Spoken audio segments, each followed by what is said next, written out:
এই সমস্ত নির্লজ্জ বেহায়া হিন্দুদের জন্যই হিন্দুরা এতদিন ধরে পশ্চিমবঙ্গে কোণঠাসা হয়েছিল। হিন্দুদের সঙ্গে এতদিন ধরে যে অত্যাচারটা হতো এই হিন্দুগুলোর জন্যই। আমরা যেখানে গরুকে গোমাতা হিসেবে স্বীকৃতি দেই, গরুকে আমরা গোমাতা হিসেবে পূজা করি, আমরা যে কৃষ্ণ ভক্ত, যে তুলসী কাঠের মালা আমরা গলায় পরি, তখন যে রাধে রাধে বলি, হরে কৃষ্ণ বলি, সেই গোমাতা, সেই কৃষ্ণের অবতার গরু, সেই গরুকে প্রকাশ্যে নৃশংসভাবে কারুর খাদ্য যাতে না হতে দেওয়া হয় তার জন্য পশ্চিমবঙ্গের নতুন সরকার, নতুন মুখ্যমন্ত্রী একটা পদক্ষেপ নিয়েছে। কুরবানি করতে কিন্তু বারণ করেনি। কুরবানির জন্য যে প্রোটোকলগুলো রয়েছে সেই প্রোটোকলগুলো ফলো করতে হবে, এবং যারা গো ব্যবসায়ী রয়েছে, গরুর মাংস যারা বিক্রি করে, কাগজপত্র সবকিছু ঠিকঠাক থাকলে তারা কিন্তু সেই ব্যবসাটাকে চালিয়ে যেতে পারবে। অবৈধভাবে যে কাজগুলো এতদিন করেছে সেইগুলো করতে পারবে না। এটা পশ্চিমবঙ্গ সরকারের তরফ থেকে, পশ্চিমবঙ্গের নতুন মুখ্যমন্ত্রীর তরফ থেকে এই পদক্ষেপটা নিয়েছে। আর এই পদক্ষেপটা, এই বার্তাটা যেদিন থেকে জারি হয়েছে সেদিন থেকে কিছু কিছু এলাকায় এই কুলাঙ্গার মার্কা, এই কলঙ্ক মার্কা হিন্দুগুলো শুভেন্দু অধিকারীর বিপক্ষে গিয়ে ভাই প্রোটেস্ট করছে। কুরবানি কেন করতে দেওয়া হবে না, গরুর মাংস কেন ওদের খেতে দিতে হবে না। মানে এরা কোন লেভেলের ছোট লোক বুঝতে পারছেন?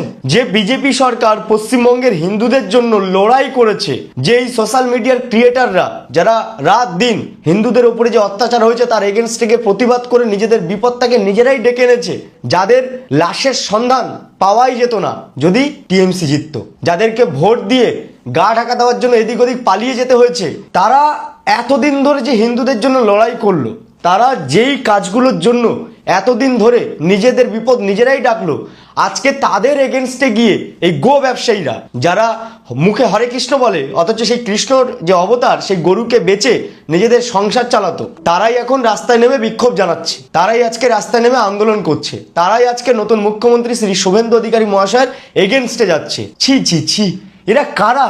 এই বেহায়া নির্লজ্জ মালগুলোকে এই দেশে কেন রাখা হয়েছে?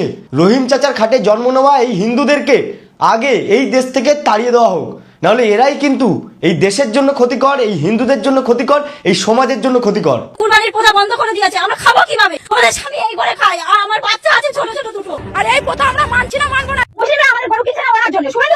এদের মধ্যে যদি নিজেদের ধর্মের প্রতি একটু বিশ্বাস থাকতো, একটু ভালোবাসা থাকতো, তাহলে এরা এই রূপ আচরণ কখনোই করতে পারতো না। শুভেন্দু অধিকারী মহাশয় বলেছেন 14 বছরের ঊর্ধ্বে যে গরুগুলো রয়েছে সেইগুলো আপনারা বিক্রি করতে পারবেন, তার নিচে যে গরুগুলো রয়েছে 14 বছরের নিচে তাদেরকে বিক্রি করার কি দরকার?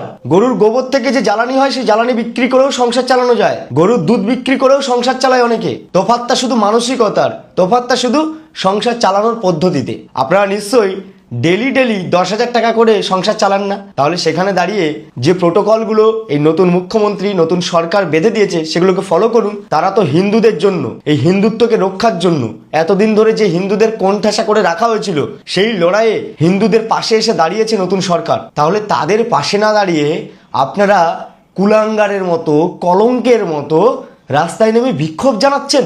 ছি ছি ছি, শুভেন্দু অধিকারী কাদের জন্য লড়াই করলো?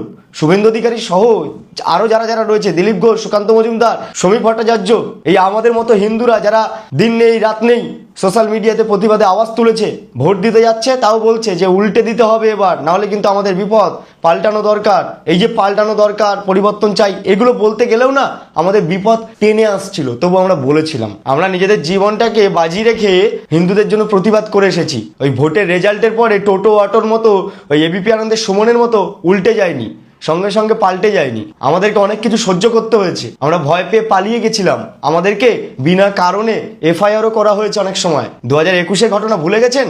হিন্দুদের ঘর বাড়ি ভাঙচুর, জ্বালিয়ে দেওয়া, হিন্দুদেরকে ফেলা, এগুলো ভুলে গেছেন? হ্যাঁ, মুর্শিদাবাদের হরগোবিন্দ দাস, চন্দন দাস সেই সময় কোথায় ছিলেন? পার্শ্ববর্তী দেশ দীপু দাসকে যখন গাছে ঝুলিয়ে জ্যান্ত ছিল, সেগুলো মনে নেই? হ্যাঁ, আপনাদের লজ্জা হওয়া উচিত, লজ্জা হওয়া উচিত। আয়নার সামনে দাঁড়িয়ে দুগালে চড় মারুন শুধু। আপনারা হিন্দু হতে পারেন না, আপনারা হিন্দু নামের কলঙ্ক। নিজ ধর্মকে যদি বেঁচে খেতে হয় তাহলে এই দেশে নয়, দেশের বাইরে দূর হয়ে চলে যান। বর্ডার খুলে দেবে আপনাদের জন্য। যারা দেশদ্রোহী, যারা রাষ্ট্রবিরোধী, তাদের জন্য বর্ডার খোলা রয়েছে, দূর হয়ে বেরিয়ে যান। ছি ছি ছি, কোন হিন্দুদের জন্য আমরা এত লড়াই করলাম? কোন হিন্দুদের জন্য বিজেপি সরকার লড়াই করলো? কোন হিন্দুদের জন্য পশ্চিমবঙ্গের হিন্দুরা একত্রিত হয়ে নিজেদের জীবনে বাজি রেখে ভোট বাটনে ক্লিক করলো? সালা এদের একটুও লাজ লজ্জা নেই।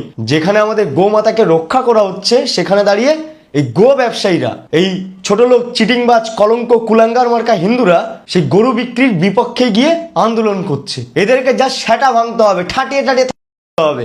সন্দেশখালির মতো জায়গায় যখন এই নারীরা, এই ভাঙড়ের মতো জায়গায় যখন নারীরা মুসলিমদের শোষণ তোষণে মুখে পড়েছিল, যখন তাদেরকে পার্টি অফিসে নিয়ে গিয়ে পিঠে বানাতো, যখন তাদেরকে পার্টি অফিসে নিয়ে গিয়ে ভোগ করতো, তখন এরা কান্নাকাটি করতো, আমাদেরকে বাঁচাও, আমাদেরকে রক্ষা করো। আর আজকে যখন এই নতুন সরকার আমাদের জন্য লড়ছে, হিন্দুদের জন্য লড়ছে, এই পশ্চিমবঙ্গের দুর্নীতির এগেনস্টে গিয়ে লড়ছে, তখন তার এগেনস্টে গিয়ে এই কুলাঙ্গারগুলো, এই কলঙ্কগুলো রাস্তায় বিক্ষোভ জানাচ্ছে, আন্দোলন করছে। ছি ছি ছি, এদেরকে যেখানেই দেখবেন সেখানেই মুখে শুধু থুতু মারবেন। সাল্লা ছোট লোকের বাচ্চা, হাট।